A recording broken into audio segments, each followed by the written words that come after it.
Trigger warning, talking of depression, eating disorders, self-harm, and suicide. If we're not laughing, we're crying, or running for our lives because monsters are trying to eat us. And they don't even have to be real monsters. They could just be the monsters we make up in our heads. Don't you think that's weird? TJ Klune.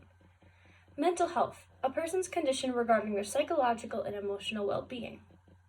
Today I'll be sharing how mental health affects physical health and how body image can cause mental health problems. I'm going to begin with how mental health affects physical health. Anxiety. Everyone has anxiety at different levels, so it could be feeling butterflies in your stomach before talking in front of a large group, or hyperventilating before meeting someone new.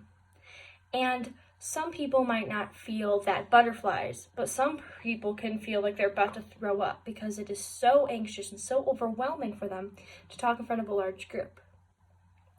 According to Ann Uberu, depression, anxiety disorders, schizophrenia, eating disorders, bipolar depression, and addictive behaviors can lead to heart disease, high blood pressure, weakened immune system, asthma, obesity, gastronomical problems, and premature death.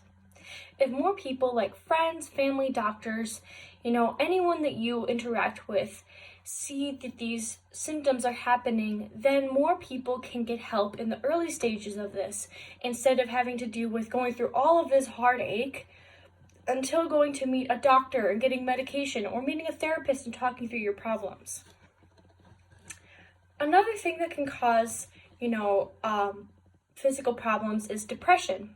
Depression can rule someone's whole world. It could just be, having really negative thoughts, or it can even just be leading to not wanting to eat, not wanting to get dressed, not wanting to take care of yourself, which can lead to eating disorders, self-harm, and even suicide. Just as Blue Cross Blue Shield in North Carolina states, depression alone can cause chronic fatigue, insomnia, and increased sensitivity to aches and pains due to abnormal function of the neurotransmitters in your brain. Neurotransmitters are the things that tell your brain what to do to your body. So if you are really depressed because something just happened to you, you might have a really bad ache in your elbow for some reason. And if you're so depressed that your mind is in this resting state, your neurotransmitters won't go to that part of your body that needs help, and then it will just increasingly hurt more. Next, I'm going to discuss how body image can affect, your mental health. So when people look in the mirror, they may feel really self-conscious. They may think all these negative thoughts, thinking, I'm not worthy of love, I'm too fat, I'm ugly, and this can lead to really negative things, leading to self-harm, eating disorders, and suicide.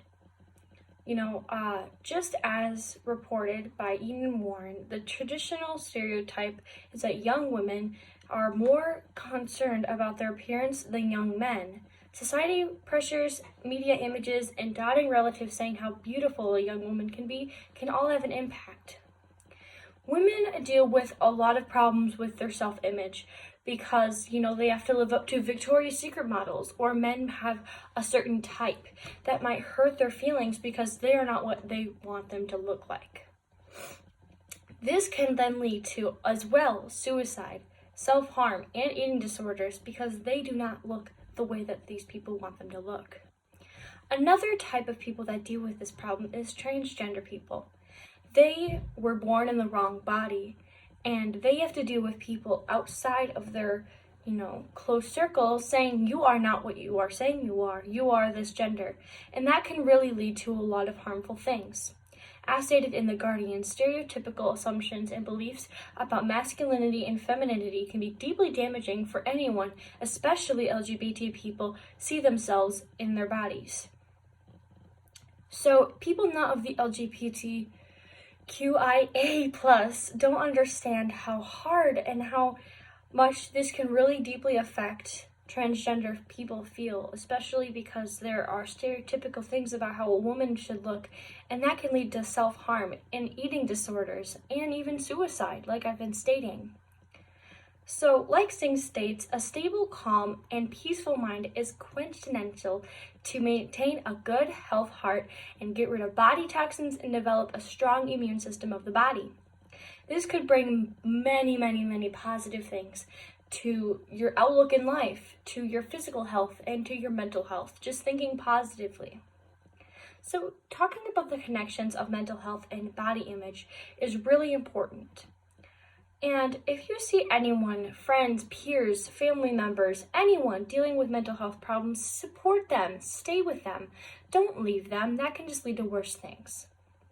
If you are dealing with suicide thoughts, self-harm, or just need to talk to anyone, please contact 1-800-273-8255. Or if it's an emergency, please call 911. You are